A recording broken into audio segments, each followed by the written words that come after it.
The Hedgeless Horseman here. It's February 27th, 2024. First of all, thanks to the sponsors.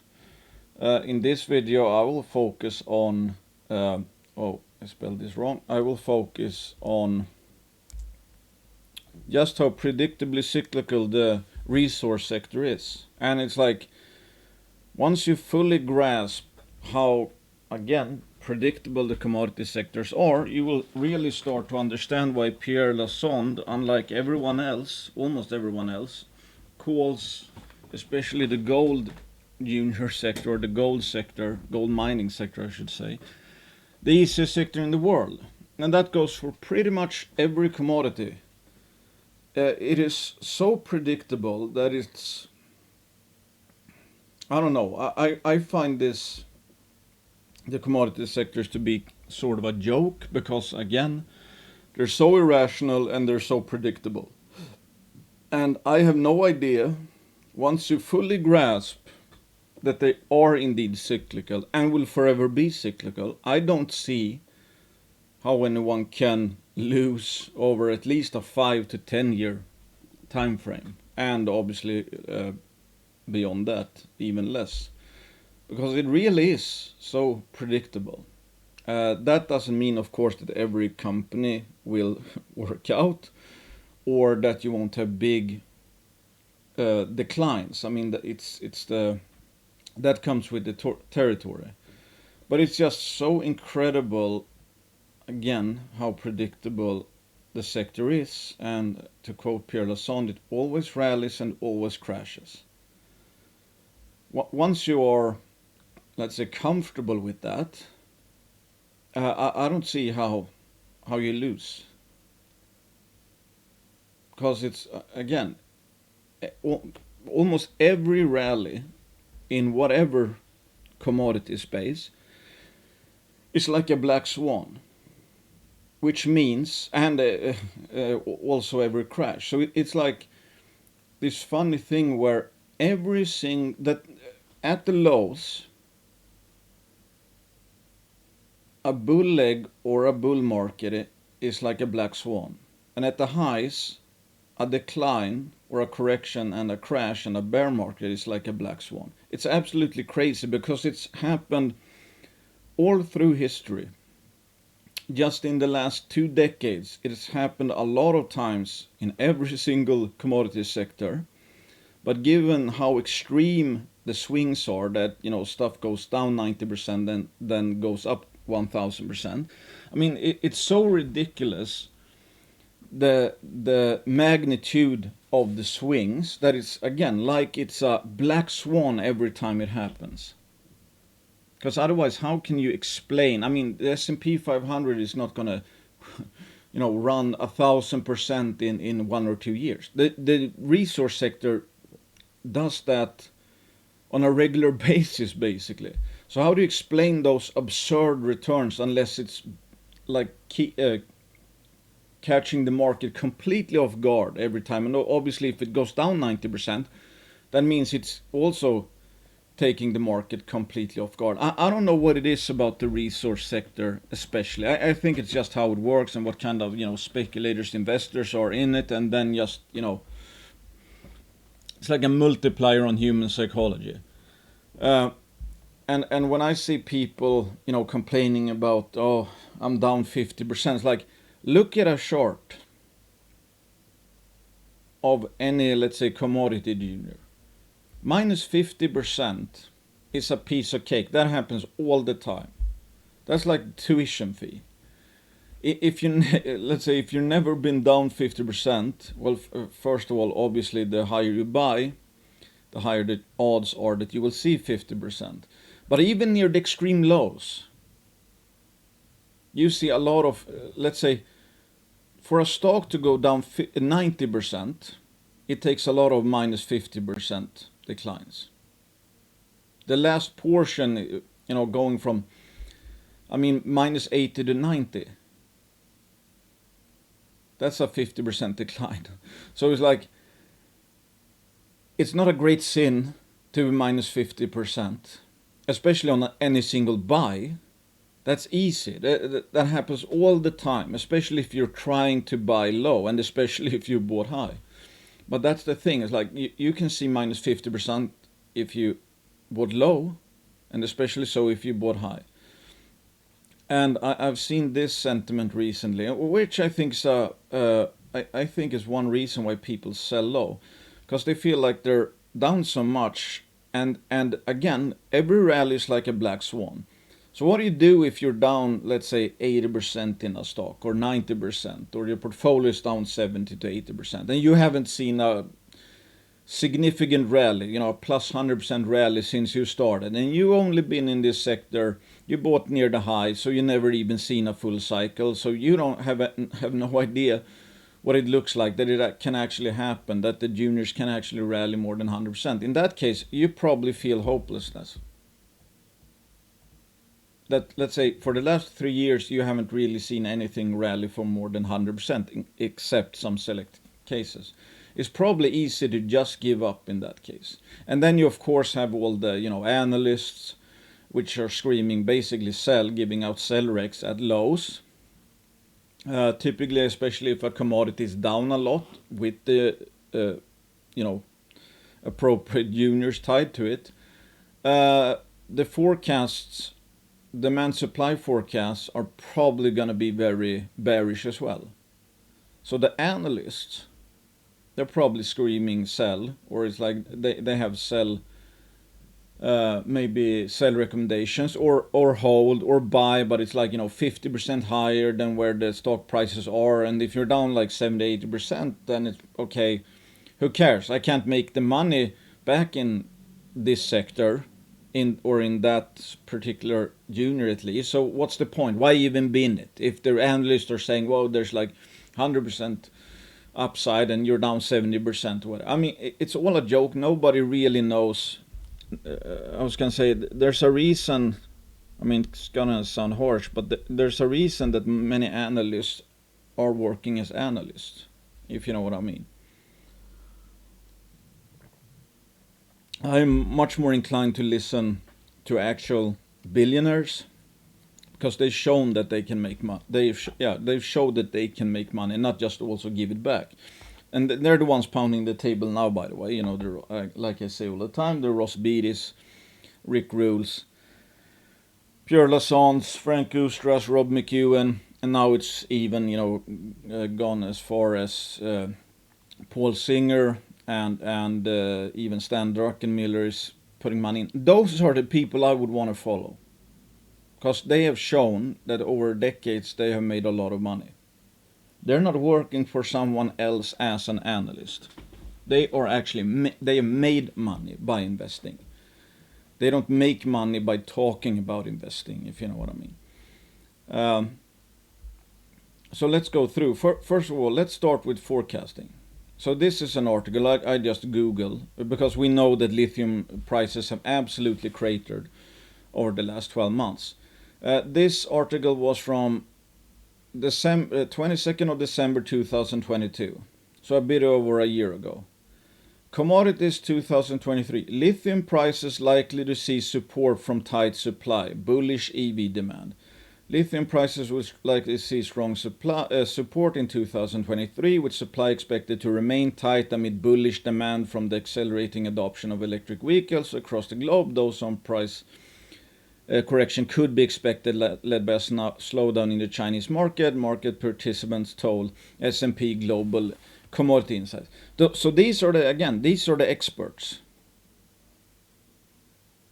They should know a lot more than you or I, because it's their job to try to predict and forecast this stuff. Okay, so what do you do if you're in lithium? Prices are high, as they were. Lithium juniors had gone up 1,000, 2,000%. Every single project looked wildly economic at face value, and it's like, even at those lithium prices, some were probably undervalued still. But it's obviously like after a 1,000 to 2,000% run in some of these juniors, you're obviously not the first one in, okay? So sentiment was super hot. super hot. You saw juniors pick up lithium projects. They went up 100%, 200% easily, without really having anything but acquired a project with some historic mentions of lithium. And again, given how high the prices were, it made sense because lithium projects were extremely profitable. So at face value, you might not even have overpaid. It might have made sense in some way for them to get a lift, but everything is kind of sentiment driven.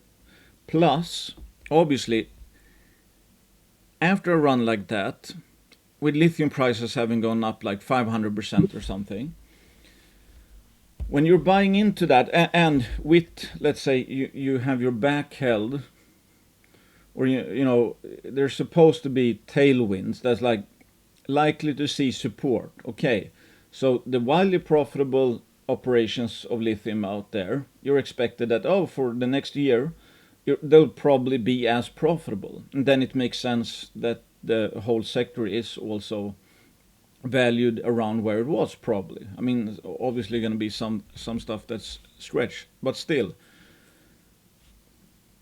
What's the big change in a hot sentiment environment after prices have gone up for 500% already? Is the next easy, let's say, path of least resistance for lithium prices to double again after having quadrupled, and these 1,000 to 2,000% runs going up 100% more to 2,000 to 4,000% runs from the previous bottom? No, obviously, that is not the path of least resistance, because there's so many that have already bought in. Everybody was talking about it. What happened? Well, lithium prices, this is from March. Here I think they were at start of the year probably over 40,000 or 400,000, I guess this is CNY per ton. They're down to 95,000. So probably over a 75% collapse in lithium carbonate prices. And you see a lot of the lithium stocks down 80% from the tops. Okay, so completely different. The experts predicted lithium prices likely to see support from tight supply, bullish EV demand.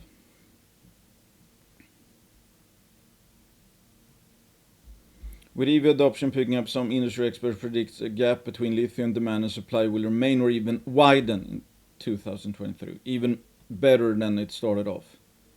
Complete opposite happened. And that's what it's like.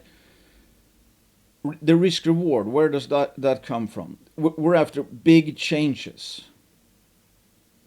If something is pricing in a very rosy future, if said rosy future plays out, that doesn't lead to a big move, even to the upside, because that's priced in already. Because the expectations were that the future for lithium prices over the next year in 2023 were going to be, good, bullish.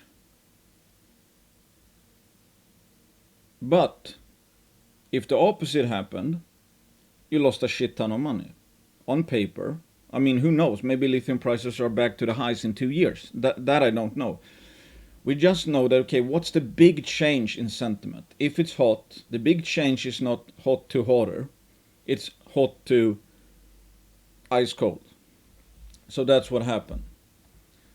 So today we saw an article, nickel faces existential moment with half of mines unprofitable.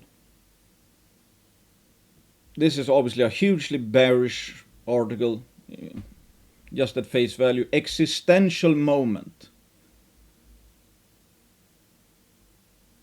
That's like, hey, there's a possibility that the nickel sector will die, which is probably what you see. These kind of headlines you probably see at every single bottom in commodities. In the nickel bottom of 2015, I found articles saying, with the titles being like, why you don't want to be a nickel miner. Basically, you don't want to buy nickel miners. You don't want to own a nickel mine. You don't want to invest in a nickel mine. You don't want to go out looking for a nickel mine. After that, nickel went up several hundreds of percent in the next few years. So, okay, so from a risk reward perspective, what is the nickel sector pricing in? Let's think of nickel juniors. Like in my personal example, I own a Magna and Stillwater, for example. Are they pricing in anything but the nickel sector being pretty much worthless? No, they are pricing in that. So that's not a big move. Even if this happens, even if nickel prices suck for the next 1 to 3 years, I don't think, I mean, they're almost pretty much pricing that in already. I mean, Stillwater has, again, it's like they have Glencore, they have Ivanhoe people. They're priced at 28 million Canadian. That doesn't rhyme with the ones who are involved. That rhymes with a headline like this. Same for Magna. You know, 2 very advanced nickel, platinum, nickel PGM copper projects in Sudbury of all places. And they have, they have some absurd grades.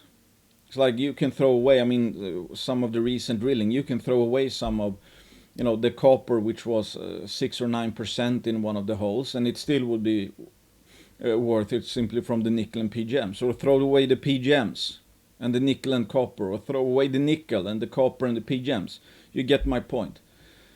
So in the nickel space, for example, and PGM space, they are pricing in the current crashes from the metals, and they are pricing in that, like in lithium, the lithium juniors are pricing in that the current extremely rosy picture would continue. So you don't really get anything if that happens, because that's already reflected. So it's hard to make really a bull case. It would have to shock even more to the upside. In the nickel and PGM space, even if nickel prices suck and stay around these levels or go down over the next few years, so there's no rally, that's basically what they're pricing in.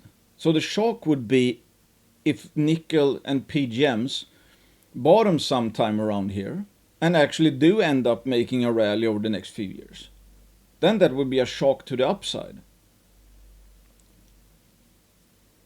I hope you get my point. It's like, what is priced in? Where's the opportunity? Is the opportunity to the short side in nickel and PGMs? Could they go to zero? Theoretically, yes. Is nickel, aren't we going to mine any more nickel? It's like, aren't we going to mine any more PGMs? No. I think palladium and platinum pretty much have, deficits forecasted. But again, it's like, okay, forecasted, that's hard to say because it's so hard to forecast metals. But they're pricing in like there isn't going to be a deficit. They're pricing in like there's going to be a surplus. Just look at in this article. Nickel's oversupply will last for years. Does this look very, scientific? It's almost, the same. In this, for example, this was completely wrong over a 1 year time frame.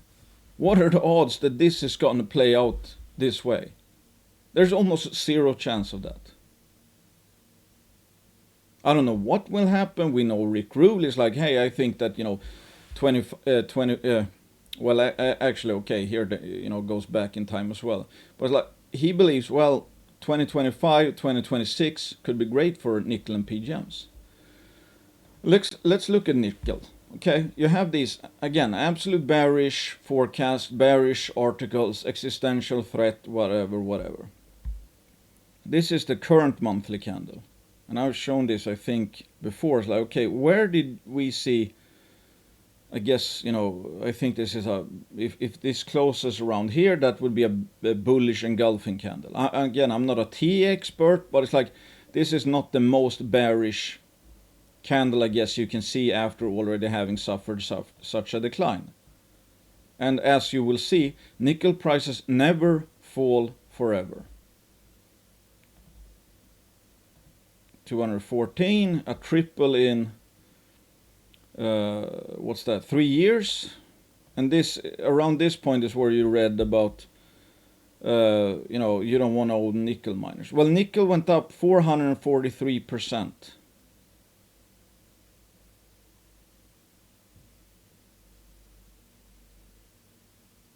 That's like gold going to $11,000 from the current levels. But the articles were extremely bearish, the prospects were probably extremely bearish, but I bet the nickel companies were pricing in the horrible future, and that the expectations were that nickel was going to go like that. Or, almost to zero. So they were pricing in that. What happened? I mean, if we're going to check on some nickel companies later. Actually, we can.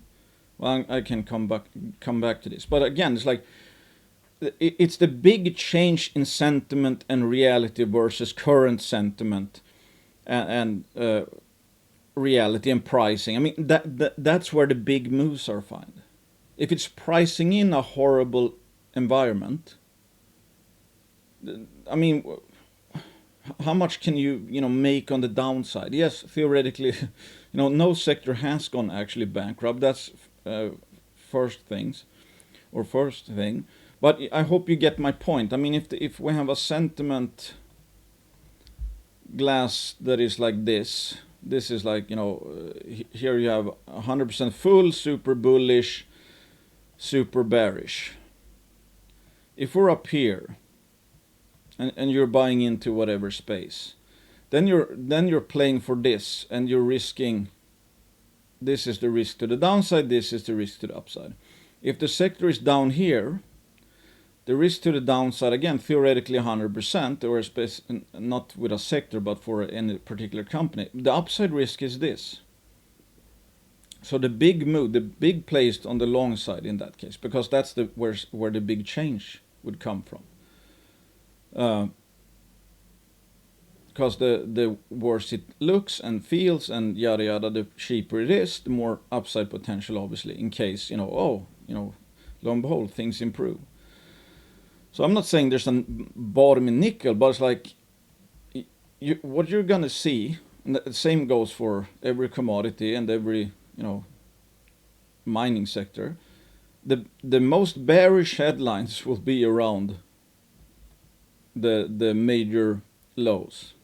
This is where you're gonna have Celerex, this is where you're gonna have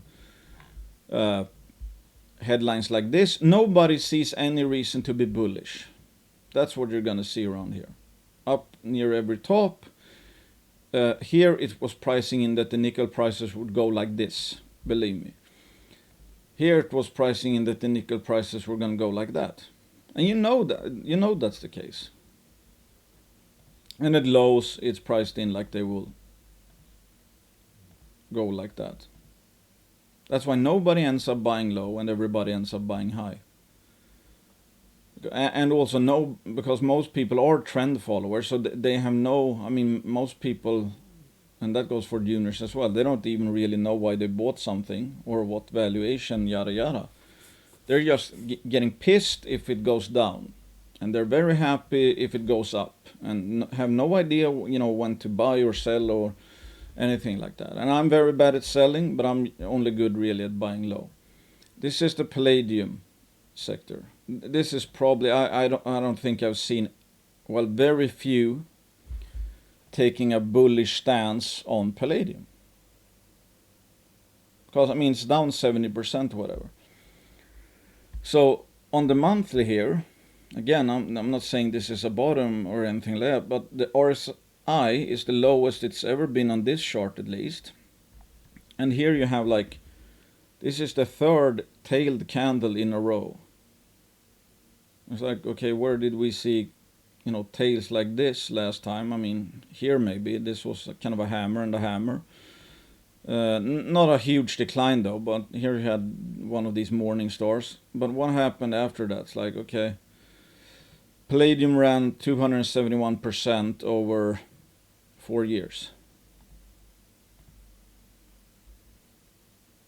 But expectations are, and you can see that in platinum palladium juniors, the expectations are this over the next few years.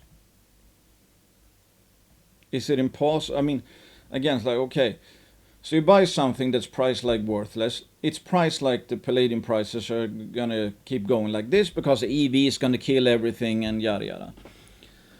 Well, again, Rick Rule is taking kind of the opposite stance, that he doesn't think that the platinum or palladium will be replaced by EVs anytime soon, and we see headlines about hybrids on the rise. I think that goes for like Japan, and I think the same because they're also into this. What's it called? The hydrogen fuel cells, which apparently requires even more platinum and palladium. And then we also have the hybrids in China, which apparently are really on the rise. And that also, if I'm not mistaken, requires more platinum and palladium than gas-powered cars. So do we need to have a fat supply deficit or whatever? No, maybe it's like, a lower replacement rate of, gas cars, and if you have hybrids, it's going to make up for it a bit, yada yada. Nobody knows exactly how it's going to go, right? And like Rick Rule, he believes that Russia is dumping, and Russia are big producers of primarily nickel and palladium. And they're the biggest producer of palladium, and palladium is the one that's crashed the most. So again, if that's true, which looks to be the case, they obviously don't have ever never-ending inventories. But I mean, if they are dumping it, you shouldn't be surprised that this is the price action. But again, what's the big change? What happens if they run out or stop selling? Alongside, palladium and PGM mines shutting down, and nickel mines maybe. You can have a rebound across, the board, or especially in palladium, I guess. But that's obviously not priced in. So there's no palladium rally priced into the juniors over the next few years. And obviously Rick Rule thinks that there's a pretty decent chance that over the next few years palladium prices will actually be higher. And that's why he likes the equities. And just to again go on the cyclicality, why this is such a dumb market, it's like once you fully understand how predictable it is, it should become pretty hard to lose money over a longer time frame. You can lose money on any time frame. This is like 96, 2000, 4 years. Should you be surprised that you've lost money over 4 years, or take a 2-year period? I mean, even this is from 2016 to 3-year period, in an overall kind of bull trend. No, you shouldn't be surprised at all. So it's like what your returns are in the junior sector or mining sector is like 2-3 years is nothing. You could lose money even in a bull trend, and you can kind of make money even if it turns out to have been, still in a bear trend. It says nothing, but it's like over 8 years, 96 to 2004. No, you had plenty of opportunity to buy low, and this is obviously the inflection point. Max pain, max future gain. Here's the inflection point here: max pain, max future gain. Max pain, max future gain. But like, it's so predictable, and every single time. I mean, or let's put it like this: given how absurd some of these, rallies are, and this is not a junior, this is the largest gold company in the world. It's again almost like every single bottom is a black swan. This market was not pricing in that Newmont was going to go here in over the next 12 months. The expectations down here were probably that Newmont was going to go like that. Up here, it was probably that Newmont was going to go like that. So again, it's like a total shock every time a top happens and a bottom happens. It catches people completely by surprise. Even though you can look at the Barron's Gold Mining 100-year index, no rally continued forever, no bear market continued forever. Still, it surprises every single mining speculator / investor every single time it happens. And it's like you could easily do. I mean, if you really want to make it super easy and almost brain dead, I mean, start buying even majors after they're down 50%. Start buying every single time. Buy the more they are down, just buy more. Okay, in this case, like here's minus 50. Okay, you start buying. Yeah, you're gonna look super stupid down here, but if you just keep on buying, your average might be down here. And didn't take too long until you were in a profit, and then a few years later you were in big profits. And maybe this went down, I don't know how much it went down here actually. Oh jeez. Let's see here. Okay, so it's not 50%, so you wouldn't start buying again. But you get my point. I mean, that's why I'm not even worried about it, because I know there's 100% chance of a rally coming out of this bottom, whenever and wherever that is. Could Newmont go below and go down 7? Absolutely. That doesn't change the fact. That's like you bought here, it went down there. It's like, is that a mistake? No. Fast forward more. Here you look super smart. Here you look, I mean, extremely smart, and yada yada. But if you can't take, paper losses, it's like you have no chance in this sector if you can't take paper losses. Again, this is Newmont. This was not long before the bottom. This is still a 50% retracement. So I mean, if you can't stomach at least minus 50. If you're in juniors, forget about it. If you can stomach minus 50 and that makes you sell or just hold and not buy, I mean, I have no idea how anybody is going to make any money. So that's gold. Right? Okay. Zigzag. I mean, so cyclical, it's not even funny, I was going to say. This is oil and gas, Birch Cliff Energy. Do you see, some kind of pattern here? First of all, I might be jealous because they seem to have, actually Newmont had pretty long bull trends as well. Depending on, it's like, yes, you can say this is a bull leg and then a bear and then a bull, whatever. I mean, there's a bunch of microcycles within every wave, right? But still, okay, minus 50 or up 129, minus 59, up 386, minus 79, up 373.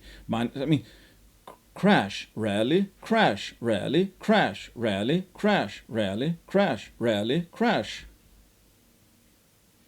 And this is when oil went down to 0, I think. So like you have, everyone almost is a bottom timer. Probably, I see that all the time. It's like, I mean, it's becoming a bit irritating. It's like down here, you're gonna hear about people say there's more risk to the downside. Because, I mean, at face value, oil was 0. So everything was worthless for a second there on paper. But you're gonna hear about downside risk every single step of the way. And if you don't buy here, or somebody says, well, I think there's downside risk, and you buy, and it goes like that, they're gonna feel really smart about it. But they're gonna say there's downside risk here as well.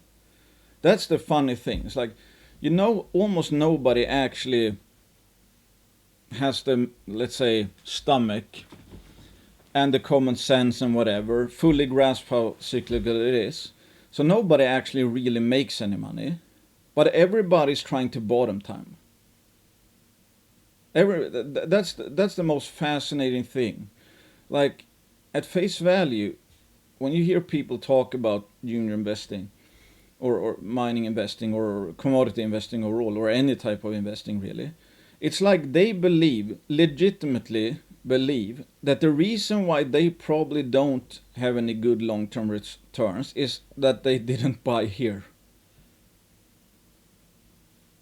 Why? Because that's what they're always focused on. getting the bottom tick, never ever having any paper losses. So they're extremely focused on this, especially the cheaper it gets. They get more scared and want to time even more the more they are down. You can forget about people saying buy here. You can forget about people saying buy here. They will probably sell REX at every single low and buy REX at every single high. And up here, the projections are that the oil prices were going to continue to go higher, profits were going to expand, the buy REX, buy REX. That is just, I mean, most people have absolutely no self-awareness at all. And most people can't stand somebody calling them a bag holder. I mean, you probably see how much, crap I get for every single stock that's down. So if you can't stand that, if you believe, it's like the bashers, they have no idea what they're doing. That's why it's like everybody, if you bought here and this was the result, there's no shortage of people who will bash you. The people who bash others typically are the ones who don't really make any money themselves. So they have, taken option B, looking smart. It's very easy to look smart in especially miners, because 80% of the time the sector sucks. If you're all about looking smart, you shouldn't be in miners, because you're gonna look dumb most of the time, and sometimes a lot, often and high magnitude. But here you have it. It's like, what could you say about Birchcliff, for example? I mean, you can take whatever sensitivity you want. It's like, when it's minus 50% or 60%, I start buy all the way down. You would have made a big profit within the next 2 years every single time. It doesn't matter if you started buying Birch minus 60, that's up here already, and just this extra fall here,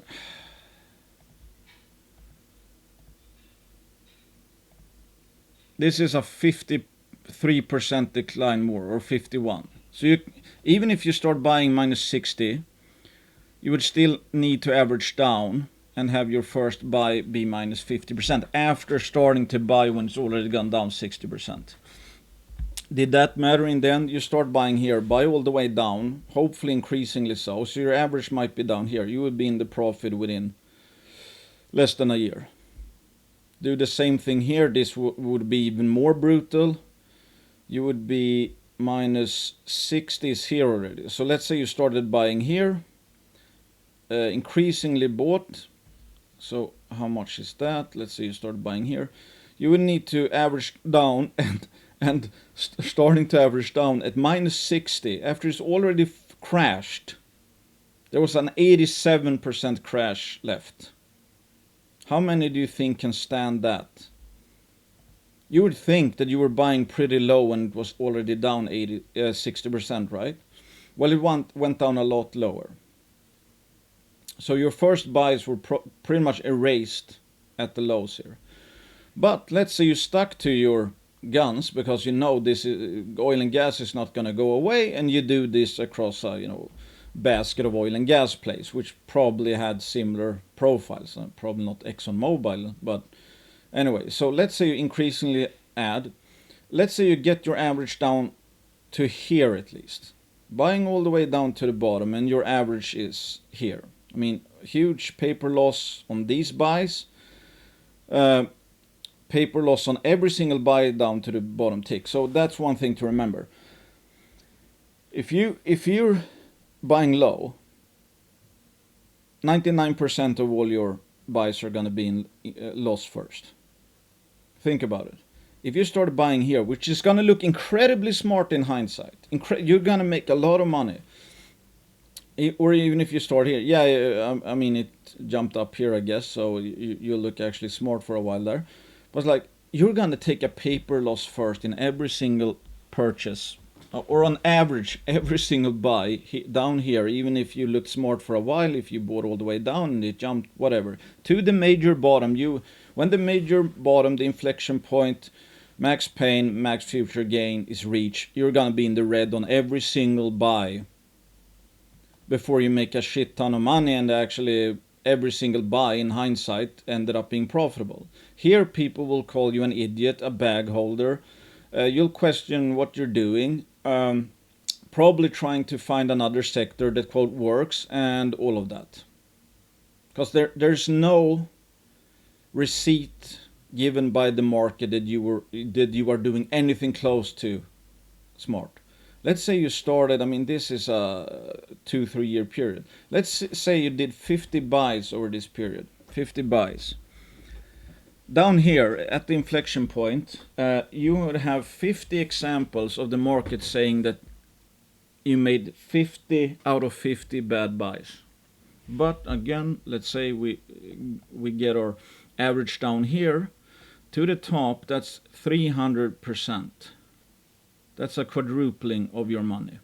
That's a really, really good, that's an incredible return over that period. And obviously, the more you buy it, the lower it goes.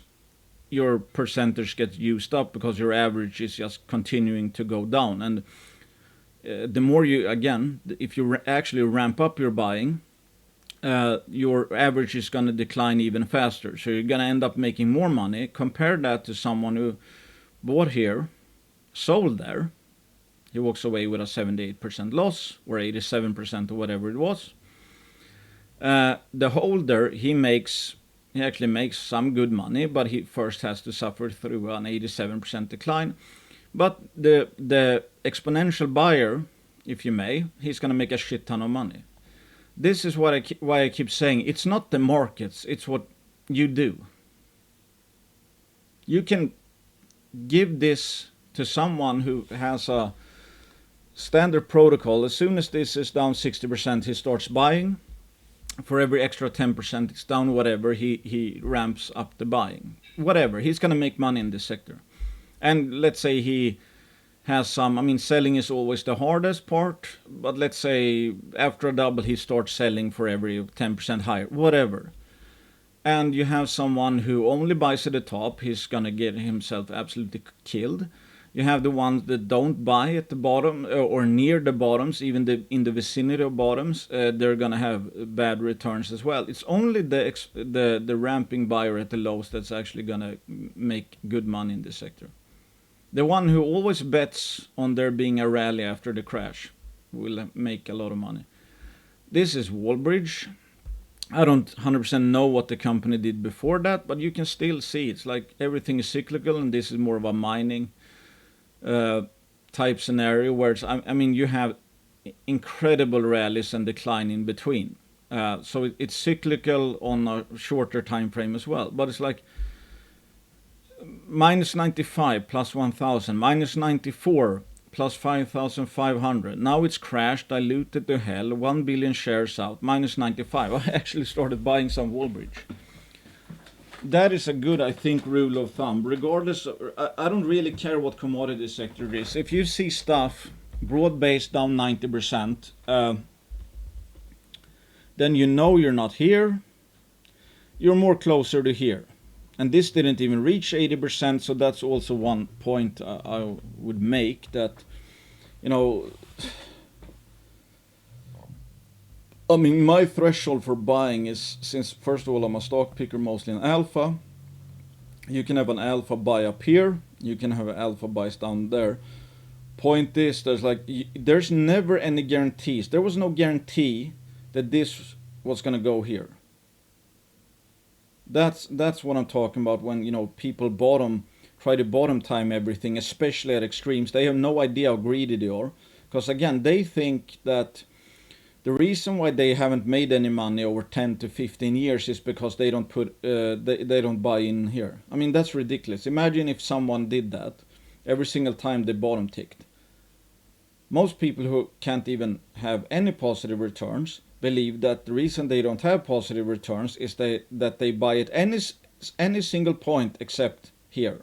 If they buy there, they're dumb. If they buy there, they miss the bottom. Yeah, of course that's not the case. That's not the problem at all. Anybody that gets even close to, buying whatever crash is gonna make a lot of money.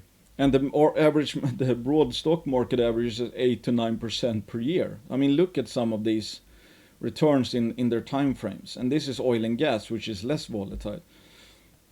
And the risk, again, of buying timing extremes is that there was no guarantee it was going to go here. Let's say you don't buy because you, as always think there's another final low before the low. Down here, people thought there was a lower low. Down here, people thought it was a lower low. Otherwise, again, it was not people were not selling here because they expected prices to be up here. They expected because they expected prices to further go down.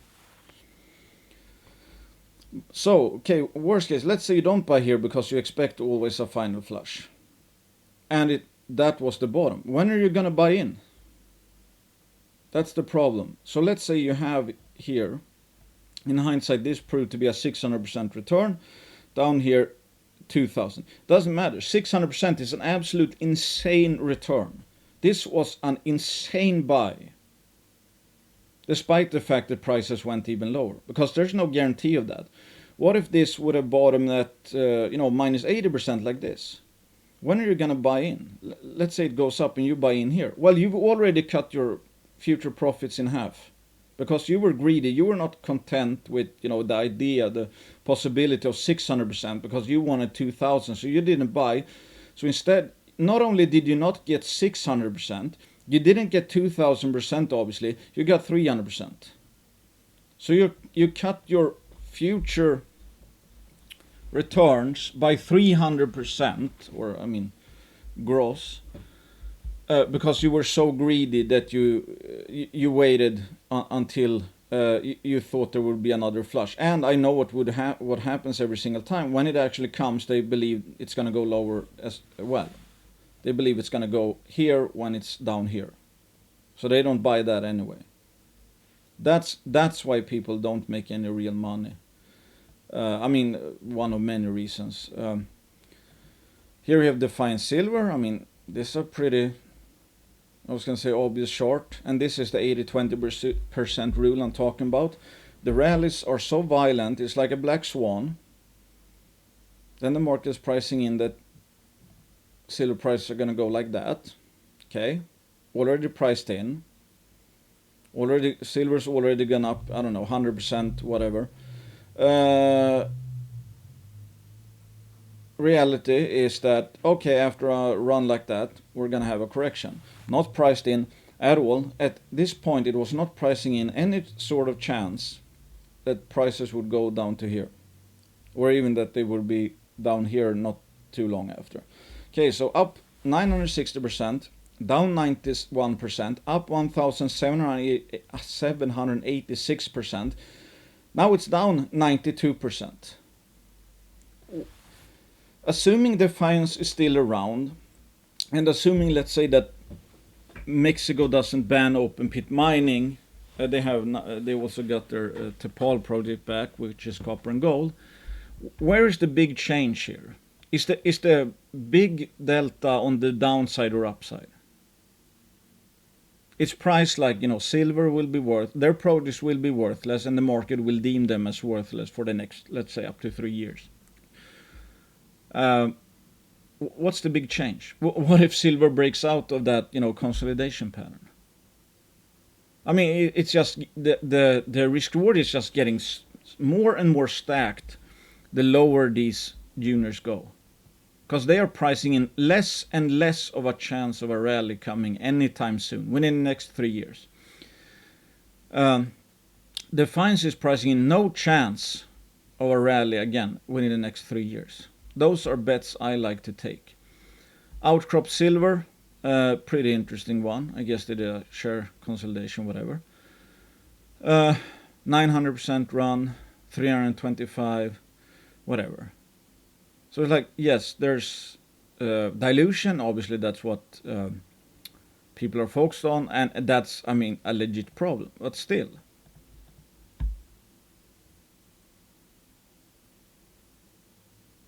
I think they're down to a 35 million market cap or something like that. Most silver juniors are not pricing in any sort of chance that silver will break out within the next few years. Because if silver breaks out, we're gonna have runs like, I don't know, 500,000% in many of these juniors again. So when you think how absurd those returns are from these levels, you kind of by definition know that it would be a black swan event type thing, because the returns are black swan worthy returns. So these silver juniors are pricing in almost no chance of silver breaking out to the upside, and that anybody are gonna bid up these silver juniors, which happens after every single crash has ever happened. They get bid up sooner or later. Down here, there was 0.1% chance priced in that this would be the future for Defiance in this case. Because these are absolutely mind-blowing absurd. These returns, you would be happy if you got this return over 2 decades. Pretty much. This happened over 1 year.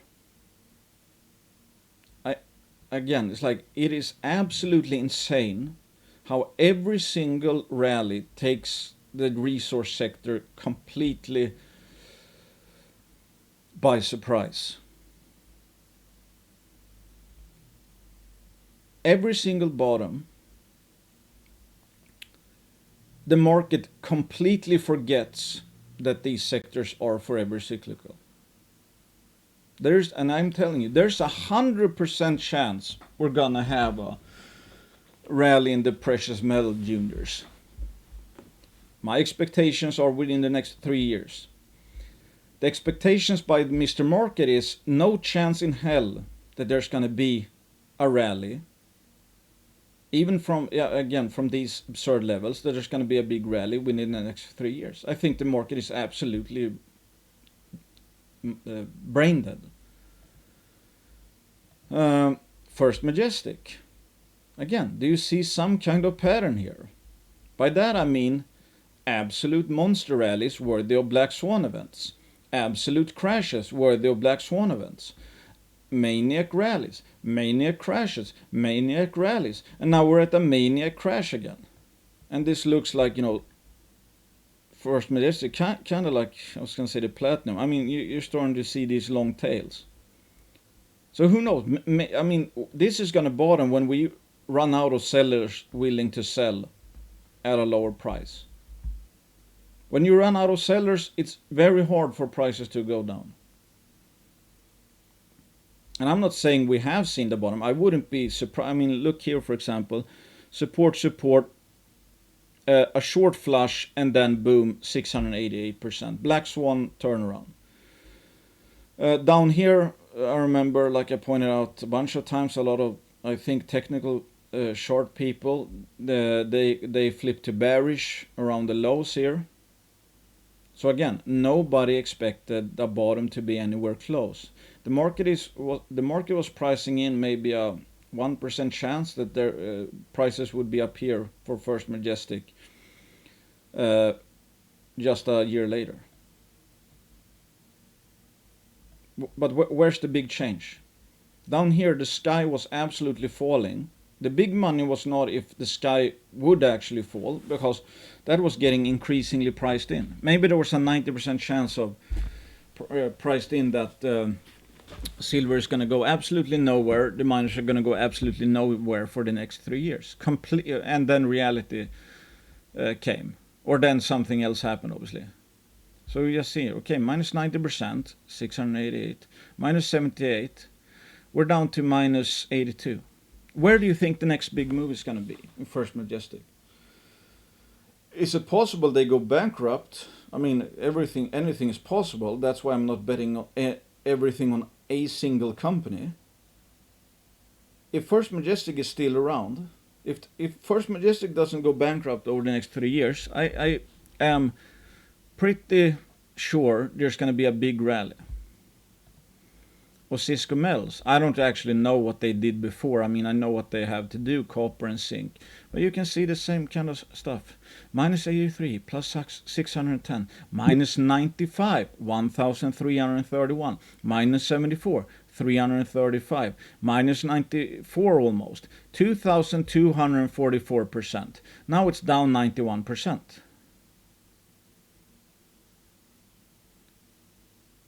And it's backed by Robert Wares.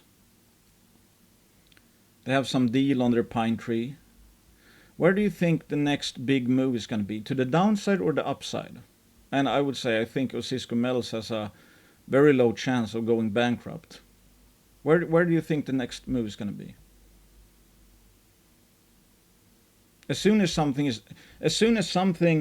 that's even remotely close to being a legitimate case is down 90% or more, that is like, I mean, let's see here, 91. Was there downside here? Yeah. Did it matter? No. Platinum and Palladium, Anglo-American, one of the largest players, plus 411, minus 75, plus 278. Minus 93, plus almost 1,000, minus 55, up 335, down 62. Is there downside risk? There's always downside risk. There's downside risk here, there's downside risk here, there's downside risk here. My point, going back to Birchcliff, for example, did it matter in the end? No. And again, these are not average, crappy, junior companies that have just a dream and a salesman at the helm, for example. But I mean, the returns are so absurd after these crash bottoms in any metal, any type of equity resource sector. It doesn't matter if a few actually go bankrupt, and if you can pick the ones that don't go bankrupt, and not only pure alpha plays, I don't see how you lose in this sector. Here we have Hekla, for example. Okay, so this is platinum and palladium. You see the same stuff: natural gas, oil, platinum, palladium, nickel, silver, gold. It doesn't matter. They all work exactly the same.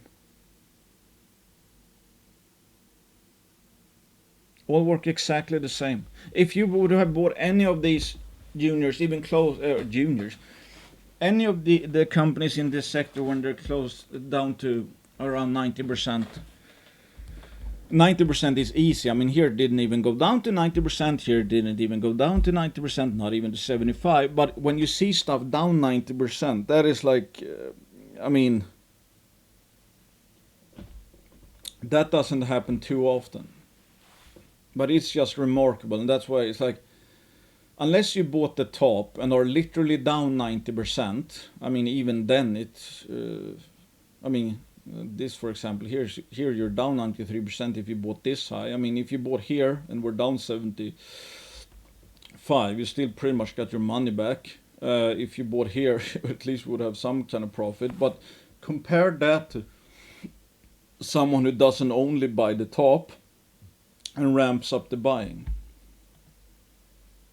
Hekla Mining, very long history. Minus 97.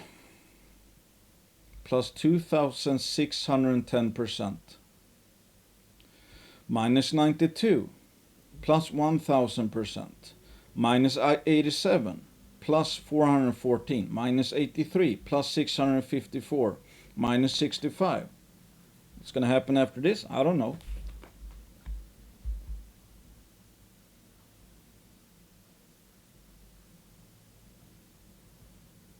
I hope you get my point. When you start to see numbers, especially as extreme as like 80 or more, you're probably in for, I mean, this is a gold major, or a silver major kind of. Don't think twice. Just start picking the best companies and just buy all the way down. Pick 10, 20 different companies, the best ones you can find. If the more they crash, the better. because I know, it's like someone pointed out, and which I keep saying, is that there's a lot of people that buy absolute crap. You don't need to average down in absolute crap, or the ones that like the cases have failed, or they have no money and no backing and no prospects. Because in this sector, everything crashes at the same time, pretty much. Oh yeah, going back to FPX nickel, for example, so 2015 here, it was down 97%. This is when you read about headlines like you don't want to be a nickel miner or whatever. I mean, it took quite some time. So I don't know what FPX nickel did back then. I don't even know if they were in nickel over this entire time frame. Still, I mean, same stuff. I mean, it crashes 98, 96%, here 74. After it crashed 98, it went up 6,000%. After it crashed 97%, it went up 2,617%. And we're talking, this is a 10-year period. So again, if you've been in this space for the last 3 years, you have no idea how short time frame that is. Because you could have picked, again, almost whatever time frame. I mean, from here, this was still in a bear. For 2 years, you would have a fat profit. And the move down was still not done yet. There's huge rallies and yada, yada, yada. Along the way. But as long as a company is still around, still breathing, if they're down 90+%, and you give it a few years, it's like, especially if you diversify a bit, I simply don't see how anybody can lose money in the resource space. Not every nickel junior is going to go bankrupt at every nickel low. Not every silver junior is going to go bankrupt at every silver low, especially if it's more of a sentiment low. It's like the gold, many gold juniors right now. I mean, some of them actually have pretty good cash position. Some have majors backing them. Some have, billionaires invested, etc. And they still crashed. They're probably going to be around for the next turn. And if they're down enough, they could go up 500 to 1,000%. SILJ. Minus 81%, up 385, minus 75%. I mean, kind of bottomed here except for the COVID flash crash still. Minus 75, up 292% in like a year. Now it's down 57%. Can we guarantee that this is a bottom? No. Okay, let's say you started buying every time it was down 57%. That would mean in this case you started buying here. Huge returns. Started buying more here, however you want to play that. Yeah, you'll end up making even more because it was down 75%. The more it was down, the more you made, okay? The more this was down, the more you ended up making, right? So take 75. 75 is... or whatever, 60%, 65, it doesn't matter. Yes, you're gonna have you're gonna take paper losses first, but that's the main point. If you are gonna buy low, expect 100%, be comfortable with the fact you're gonna be down first on every single buy before the bottom is in, which you won't know until much later. It's like, I mean, when did you know this was exactly the bottom? I mean, up here, you probably would have thought this was the bottom. When it went up like that, I mean, this looked like the bottom. And then another bottom came. So you never know. You never know what rally is the real deal or not. So that doesn't matter. Just buy things that crash, increase the buying the more it's crashed. And you're not going to lose money in this sector over time. But the point being is also that it's like at least 5 years. You got to give yourself at least 5 years, I would say. And look how quick those rallies are. So here you were a bag holder on every single buy from here to down here until you were in the green on every single one, and that just took 6 months. So you were a bag holder on every single buy going down on average. 1 year, 2 year, 3 year, 4 year. 4-year bag holder, then profit on every single buy from a rally that just took 6 months. So to wrap up, well, this is also one interesting relative value commodities, and this just shows the big picture. That's like, okay, why is Paul Singer getting in, and yada yada. Basically everything is a buy, I was gonna say. I like nickel juniors, I like PGM juniors, I like copper juniors, I like silver juniors. Gold juniors are probably the best, given they have the biggest dislocation. And again, I would favor beta, de-risked bank success, over alpha right now. Because if you have 0 ounces, doesn't matter if you get 100 million per ounce or $1 per ounce if you have no ounces. I want to make sure to be part of the next leg up. That doesn't mean you should diversify across any crap, and that doesn't mean, in my case, I still have a lot of alpha plays, especially hybrid cases. But I'm increasingly, the cheaper this gets, the more I favor beta, because that, you know, has something to revalue. That has some torque to it. That has some beta when the, you know, sentiment and price turns. And I was talking to a guy who's been in the sector longer than me. He said that silver juniors from the 2000, well, this short SILJ wasn't even born then, but silver juniors, a typical deposit, silver deposit, got up to $3 per ounce. A decent silver resource, up to $3 per ounce. Along, you know, around the tops of 2008 and 2011. Let's see if we can maybe Hecla. Where's Hecla? First Majestic, perhaps. I don't know what First Majestic was back here, but it's like around the tops here and there. Silver juniors got up to $3 per ounce in the ground of silver. So 100 million ounces of silver reached valuations around 300 million. 100 million ounces, 300 million market cap. Look around out there. And those are like the, you know, average silver deposit, let's say. Not the best in class, not like, you know, Silvercrest, you know, 100 million of absurd grades, stuff like that. But it's like, if I understand correctly, like the decent ones, like the average one. What are they trading at for right now? 3.5 cents? I mean, there's, like I showed in the last video, there's plenty of like run-of-the-mill silver developers with around 100 million ounces that are selling for $35, 35 million market cap, not 300 million. That's what I'm talking about. This is the cycle.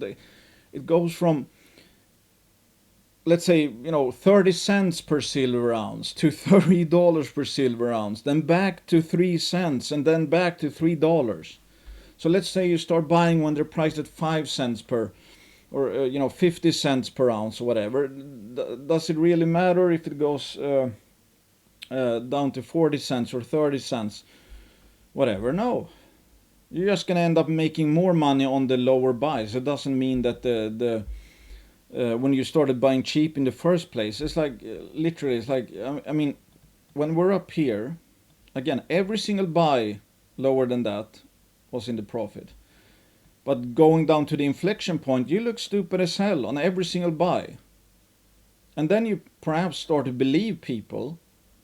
Oh, you know, first of all, you look at your portfolios, like, I am down 50, 60%. I'm not going to buy anymore. I'm going to hold, because this could actually go to zero. And you maybe listen to the haters, and it's like, oh, I'm a bag holder. This is not working.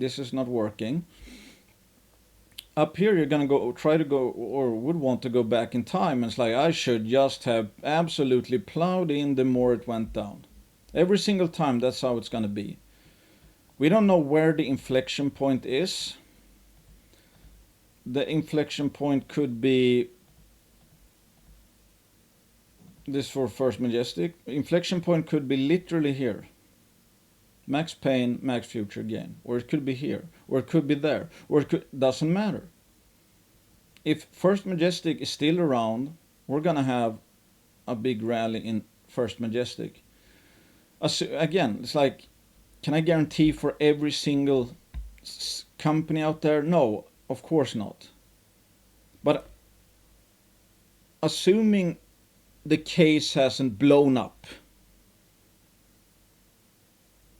every single junior that's still around is going to participate in the next rally, and there's 100% guarantee we're going to have a big rally. This sector always works like this, and at this point in time, it just happens to be that's like, let's say, base metals. Next big change is up.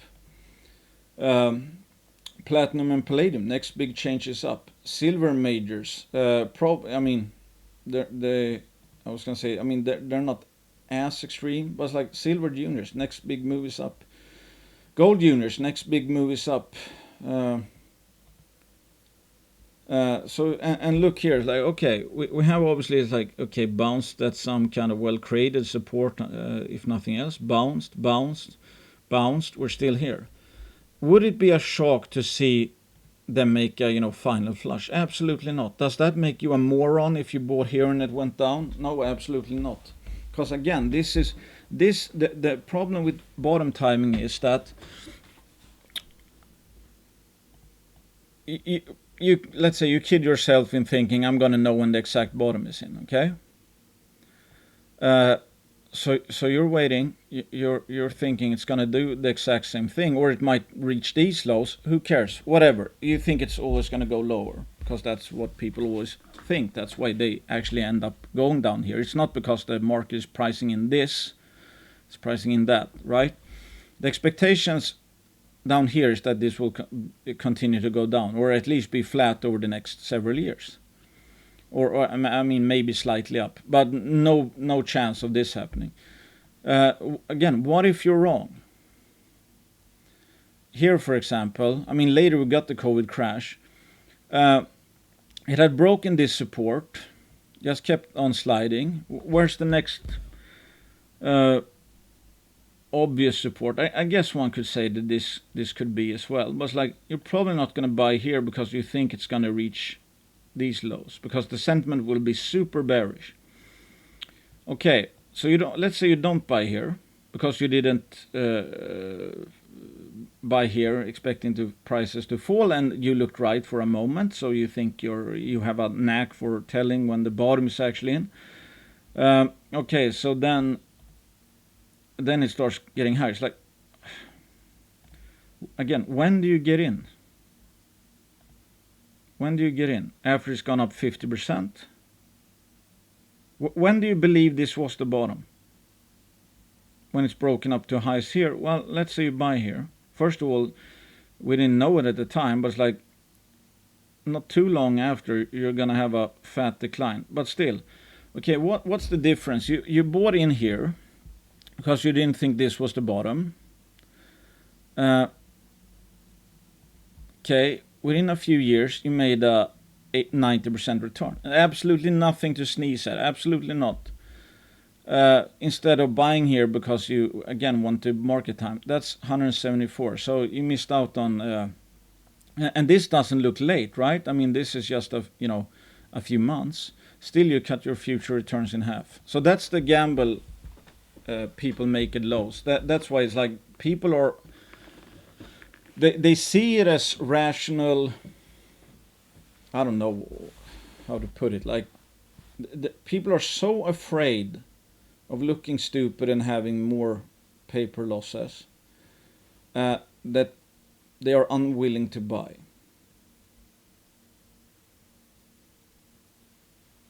Most people buy when the bull trend is confirmed.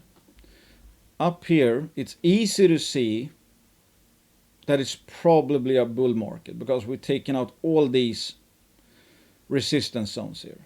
So congratulations, you buy there now that you're convinced we're actually in a bull. It wasn't like a fake out like this or that. Now you're pretty sure it's a bull. Congrats, if you're lucky, you have 33% if you bottom tick. So small paper gains first, massive loss later. Opposite is true when you buy near extremes. First paper losses can be quite heavy paper losses before absurd upside returns. So you have to choose. Either you want to make big future profits, then you have to be content with taking paper losses first, maybe even large ones. Or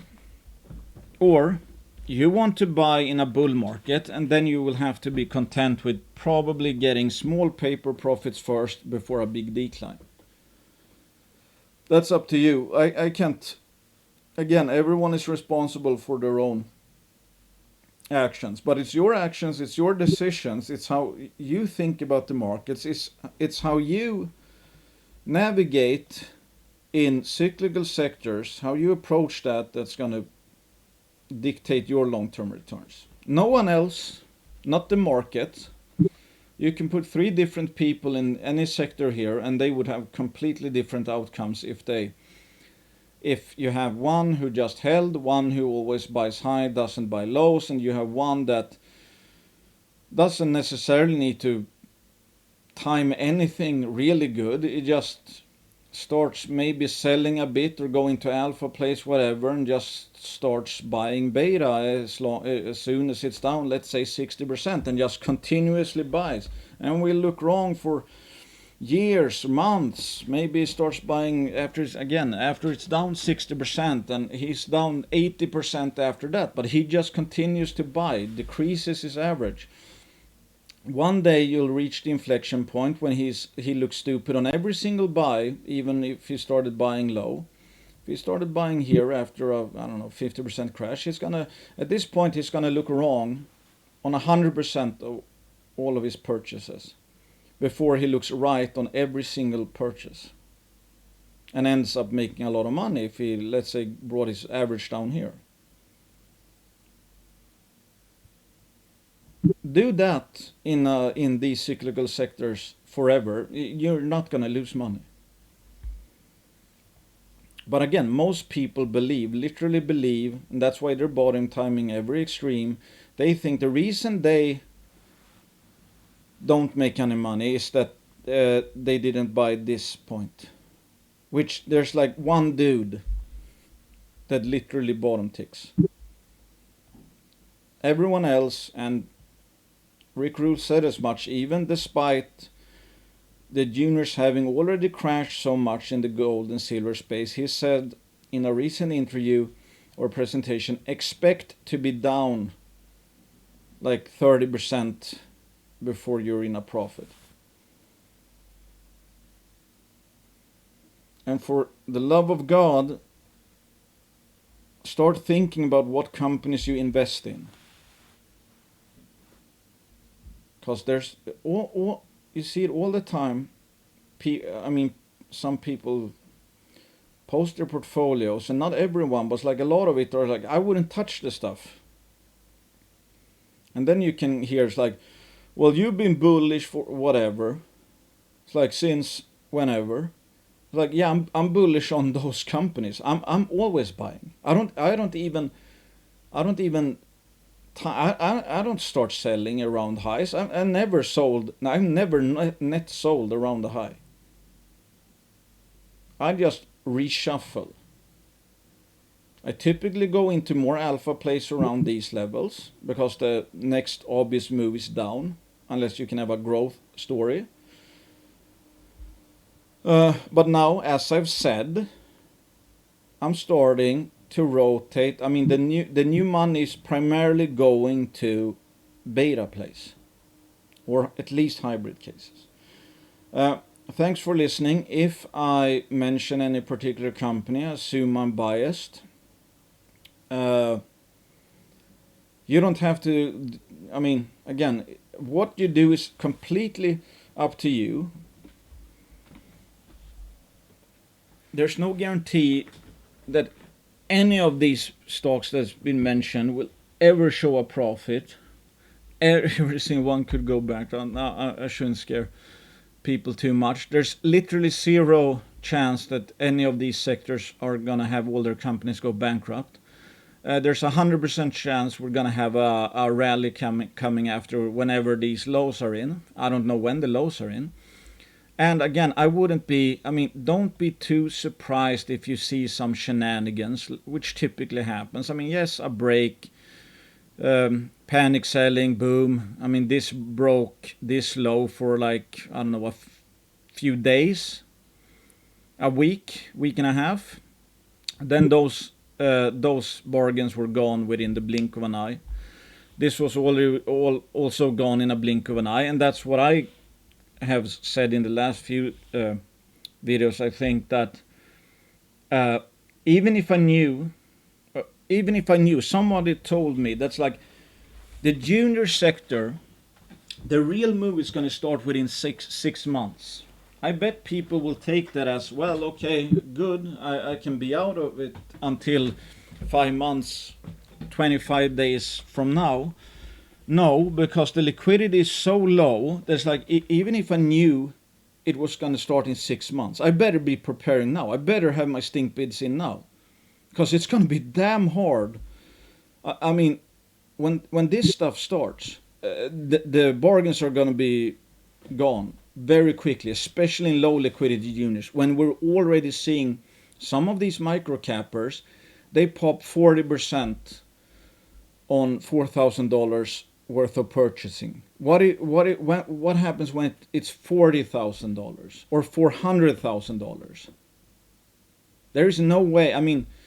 Again, even if I thought we were going to break here, I would still be buying junior. Even if somebody told me the SILJ is going to break down here, I would still be buying now. Because there are no guarantees that whatever junior you like, which is already dirt cheap, absolute dirt cheap, you would be a moron, let's say, to sell it. Except for, even better reasons, you found something else that's even cheaper, etc. But it's still a mistake, because they're already cheap. So it's again, even if you knew it was going to go something like this, people who think it was a mistake of buying here, and especially in reality, given we don't even know that this is going to happen, no, of course it would make perfect sense. It's just that, yes, if it does go lower in SILJ, you would get even a better opportunity. That doesn't mean this was a bad opportunity, because if you act, like most people, any single time they have a buy and they're negative, they think they made a mistake. Nothing could be further from the truth. Again, going down into the inflection point, every single buy is going to be negative. And when the rip comes, which always comes, but it's short and violent, comes out of absolutely nowhere, because everyone is max bearish at the turning point, so nobody expects the rally to come. Nobody on earth expected a rally to start here at this point in time. Nobody sold here if he thought there was even a slightest chance of the chart going like that. So everyone is going to be max bearish as always. And in this case, every single buy below here, suddenly we're in a profit. You made a lot of money. That's the thing. It's perfection. If you're looking for perfection, go and do something else. You're never going to find it. If you think it's perfection you need to make money, you don't even understand these charts here. How on earth do you need perfection? You kind of somewhere close to a friggin' low and you're gonna end up making money. I don't know, and sell in, I don't know, in the vicinity of here somewhere. You'd still end up making money. This is okay, it's First Majestic, but if you miss the brunt of it, that's still some kind of returns. If you actually do increase your buying, the lower it goes. I hope you get my point. It's like, forget about perfection, forget about looking smart, forget about, like, if you can't stomach being called a bag holder, you have no business being in a sector like this. Because most people who call other people bag holders are the one that doesn't even make any money in the first place. They are just content on ridiculing everyone else who's looking dumb. Because that's the only thing, that's the only card they have left. They can't make any money, at least they're gonna want to stroke their egos and look smart. Meanings like bearish all the time, because this sector is sucking for 80% of the time, and 80% plus of juniors actually suck. So it's the easiest thing in the world to look smart if you're bearish juniors. I mean, in this case, if you're bearish juniors, you only look dumb from here to here and here to here within basically this entire time frame since 2012. So again, from a perception standpoint, best thing you could do if you want to look smart, be bearish juniors, because you're almost always going to look smart over longer periods. Problem is, you're not going to make any money really. I mean, again, it's like the max you can make is 100% on a short, for example. I mean, the rips in some of these juniors is like, I mean, it's just absolutely crazy. So if you want to make money, you have to be on the long side. If you want to look smart, be on the short side and point out how everyone else is bad, how they're so stupid to being a bag holder. And again, it's like almost every single stock is down. Regardless of what the companies actually did, they are down over the last 3 years. And it's not necessarily management's fault, it's not necessarily whatever, they're all down. 99% of juniors are down, some down a lot, even if they have good management teams. Don't take it personally, that's how this sector works. Every shit flies here, absolute crap flies here. Good companies get absolutely washed here, absolutely washed here, absolutely washed here. Yeah, so I hope, again, it's like, when you really think about it, please get this. How hard is this sector really? Really? When you figure out how dumb it is. Do you think... Yeah, I don't know what to say. I mean, I know it sounds harsh, like, oh, people, especially one guy berating me on Twitter, is like, oh, it's so easy, but it's like, look at these charts. If you're willing to look stupid a lot, if you're willing to have big paper losses, if you're capable of that, there is no way you're gonna end up losing money over a 5+ year time frame. If we're talking 3 years, who knows? Coin flip, no idea. Maybe again, even in what looks to be it's going to end up being actually a bull leg. You're going to be down from 2016 to 2019. That's 3 years, and then the next 3 years up a lot, right? Here up a lot, down a lot, up a lot, down a lot. So don't think too much about it. Just know that the more extreme the crashes are, typically the more absurd the upside is going to be.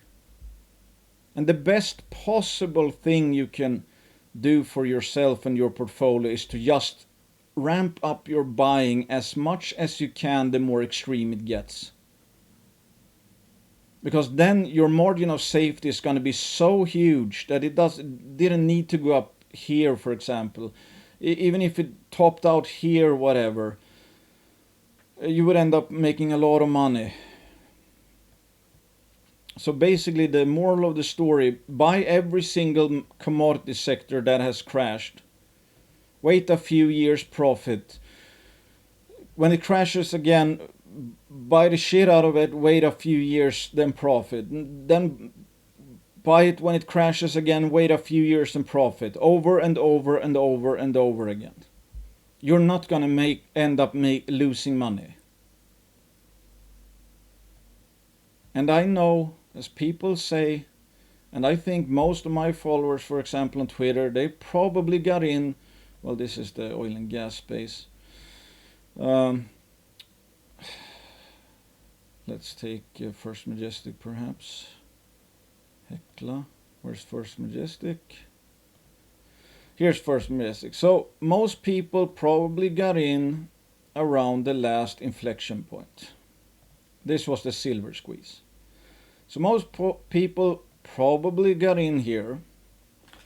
Does that change the fact that the sector always rallies after a fat crash? No. If you bought high, does that mean you should sell low? No. Not at all. So what if you piled in here? Okay, yeah, you're down 90%, sure. But it's like, okay, when you reach this point where it's like we might be close to this point because many people say this sector is the cheapest since 2000s, which is down like here, whatever. But it's let's say we're around the 2015-16 lows. Okay, yeah, you started buying high. Okay, you ramp up your buying. Okay, boom, make a lot of money. Hopefully take some beta profits at least up here. Rinse and repeat. It doesn't matter. Yes, ideally you would want to start out as a absolute killer, total professional like Rick Rule, who's been in this sector for 30 years, and you only buy here and you sell up there, and you doesn't matter. Yeah, it's gonna take a bit of a longer time to, let's say, take away this loss. But I mean, at the next rally, even if you bought here, let's say you have averaged down like crazy over this period. So what if you're down 50%? 50% in this, you need 100% to get back to even. I don't think I can find a single example of not even oil and gas play, not even a gold major that doesn't do more than 500%. I mean, look at these swings. On what planet is minus 50% even remotely a problem? If they're still around, they're going to go up more than 100%. That I can tell you. Jesus, even in a downtrend, I mean, most stuff go up several 100%. So it's like minus 50%. I get tilted anytime I see someone's like, especially since they're outperforming the juniors. Because that shows like you don't even know how shitty the sector is if you're complaining about being minus 50%. You're the median junior is probably down 70-80% over the last 3 years. If you're down 50%, you're greatly outperforming the sector. So stop bitching about it and start to look at some charts and historic context and know that, wow, I'm only down 50%. I'm going to make a lot of money when the next bull run comes, which is 100% guarantee that it will come. The lower we start, the bigger the move.